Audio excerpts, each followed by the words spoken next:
എന്റെ മോൾ എന്നോട് പറഞ്ഞു കഴിഞ്ഞ പെരുന്നാക്ക്, എന്റെ മോള് ചെറിയ കുട്ടിയാണ്, LKG പഠിക്കുന്ന കുട്ടി, ഉപ്പ എന്താ പറയാ മൈലാഞ്ചിക്കൂട് എന്നല്ലേ ട്യൂബ് കിട്ടുന്ന ട്യൂബ് കൊണ്ടുവരണം.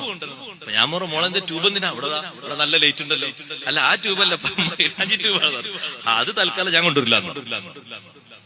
അത് എന്നില്ലത് പ്രതീക്ഷിക്കേണ്ടില്ല. നിനക്ക് നല്ല രണ്ട് നല്ല മിഠായി കൊണ്ടുവരാം, കഴിക്കാൻ പറ്റും. പെരുന്നാളല്ലേ, സന്തോഷത്തിന്റെ ഒരു മധുരം, അത് കൊണ്ടുവരാം. ഞാൻ കൊണ്ടുവരാം. അത് എന്റെ വക്കത്ത് പ്രതീക്ഷിക്കും വേണ്ട. അതെന്താ ഉപ്പ മൈലാഞ്ചിട്ട് എന്താ കുഴപ്പം? അല്ല, അത് നിനക്കിടാൻ പാടില്ല.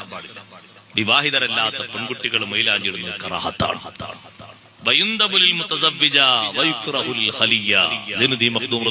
പഠിപ്പിച്ചു. വിവാഹിതർക്ക് സുന്നത്താണ്, അവിവാഹിതരായ പെണ്ണുങ്ങൾക്ക് മൈലാഞ്ചി കറാഹത്താണ്. പുരുഷന്മാർക്ക് തീരെ പാടില്ല.